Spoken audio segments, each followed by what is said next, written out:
नमस्कार, मैं Amit Sharma, BA first year के बुक संकाय एवं विषयों की समस्या। कल तक अपन ने नाटक विधि के बारे में पढ़ा था। आज हम सहायक अधिगम विधि के बारे में पढ़ेंगे। सहायक अधिगम विधि क्या है ये पहले बता देता हूँ मैं आपको। सहायक अधिगम विधि का मतलब है जो अपन विद्यालय के अंदर शिक्षण कार्य कराते हैं तो शिक्षण कार्य ऐसा नहीं है कि केवल एक ही विधि के माध्यम से हो सकता है।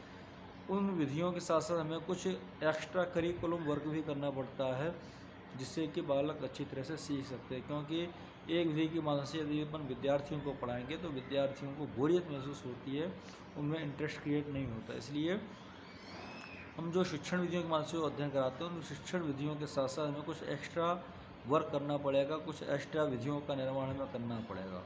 इस सहायक अधिगम विधि में सबसे पहले अपन बात करते हैं खेल द्वारा अधिगम की बात करते हैं। बच्चों को क्लास के अंदर खेल के माध्यम से समझाएं।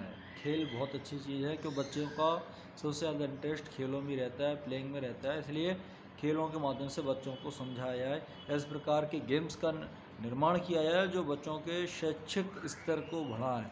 ये सबसे महत्वपूर्ण विषय वस्तु है इसमें। दूसरी अपन बात करते हैं समूह द्वारा सीखना, ग्रुप में रहकर सीखना, क्योंकि बालकों का जो मन होता है वो अकेले में नहीं रहता, बालकों का मन समूह में अधिक रहता है। और जब समूह में रहकर बालक सीखने की कोशिश करता है तो बालक बहुत अच्छी तरह सीखने की कोशिश करता है और उसका फ़ायदा भी बालकों को मिलता है। इसलिए समूह में रहकर जब बालक सीखता है तो अच्छा अधिगम बालक कर सकता है।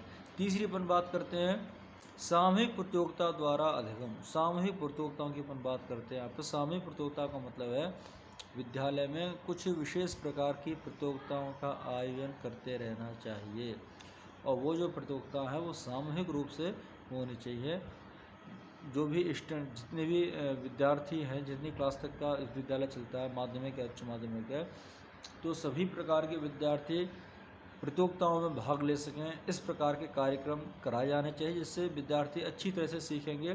जो छोटे विद्यार्थी हैं वो बड़े विद्यार्थियों से उनको काफ़ी कुछ सीखने को मिलेगा। तो सामूहिक प्रतियोगिता द्वारा अधिगम होना चाहिए, प्रतियोगिताएं कराते रहनी चाहिए विद्यालयों के अंदर। अगली पर बात करते हैं सांस्कृतिक कार्यक्रम द्वारा अधिगम। सांस्कृतिक कार्य कल्चरल प्रोग्राम की अपन बात करते हैं। यहाँ पर कल्चरल प्रोग्राम, सांस्कृतिक कार्यक्रम आपने देखते आ रहे होंगे। कई सारे विद्यार्थी या कई सारे महाविद्यालयों में एनुअल फंक्शंस हैं, कल्चरल प्रोग्राम है, इस प्रकार आयोजित किए जाते हैं। हालांकि ये कोई सीखने की ऐसी विधि नहीं है, लेकिन बच्चों का माइंड फ्रेश करने के लिए इस प्रकार के कार्यक्रम बीच बीच में होते रहने चाहिए। जैसे बाल सभा है या कोई प्रतियोगिता द्वारा करवा दे अपन बालकों के अंदर, भाषण प्रतियोगिता है, वाद विवाद प्रतियोगिता, चित्रकला है, निबंध है, लेखन है, इस पर प्रतियोगिता अपन बच्चों के मध्य में करा सकते हैं। तो सांस्कृतिक कार्यक्रम जो संबंधी जो अधिगम होता है वो बालकों के मूड को फ्रेश करता है, बालकों का फिर पूरा की पूरा ध्यान शिक्षण व्यवस्था पर लगा रहता है। अगली अपन बात करते हैं शैक्षिक प्रदर्शन द्वारा सीखना। शैक्षिक प्रदर्शन मतलब बालकों ने अब तक जो भी ग्रहण किया है उसको बताना, उसका प्रदर्शन करना।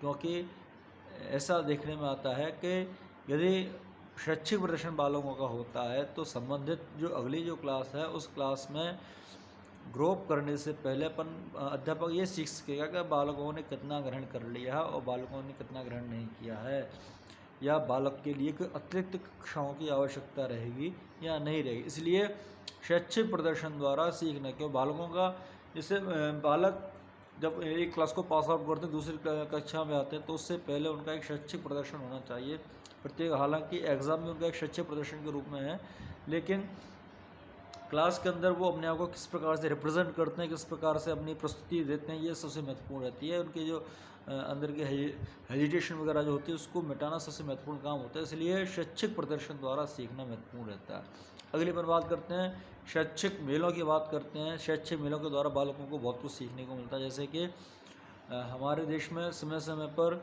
विज्ञान मेलों का आयोजन किया जाता है। प्रत्येक राज्य पर, राज्य स्तर पर, जिला स्तर पर और तहसील स्तर पर इसका आयोजन किया जाता है जिससे कि बालक वैज्ञानिक तत्वों के बारे में सीख सकें। ये सबसे अच्छी चीज़ है, क्योंकि मैं हालांकि विज्ञान विषय से नहीं रहा लेकिन मेरा काफ़ी इंटरेस्ट रहता है इसमें। बालकों को बहुत अच्छा सीखने को उसमें मिलता है विज्ञान मेलों के द्वारा। इस प्रकार शैक्षिक मेलों का आयोजन किया जाना चाहिए जिसमें बालकों के संबंध की कोई भी विषय वस्तु के शैक्षिक जो बुक हैं जो कोर्सेज में नहीं है लेकिन कोर्सेज से संबंधित जो बुक हैं, इस प्रकार के मेलों का, पुस्तक मेलों का आयोजन किया जाना चाहिए। इसके साथ साथ शैक्षिक भ्रमण की अपन बात करते हैं, एजुकेशनल टूर की अपन बात करते हैं। जो अपन बालकों को सिखा रहे हैं उससे संबंधित बालकों का शैक्षिक भ्रमण आवश्यक रूप से ले जाना चाहिए। अपने लोकल में नहीं तो कम से कम थोड़ा दूर 50-60-100 किलोमीटर की दूरी पर शैक्षिक भ्रमण अपन को आवश्यक रूप से लेके जाना चाहिए, जिससे बालकों को सीखने को काफ़ी कुछ मिलता है और वो चीज़ जो होती है वो बालकों के एक लंबे समय तक मस्तिष्क पटल पर जीवित रहती है, मस्तिष्क पटल पर छाई रहती है।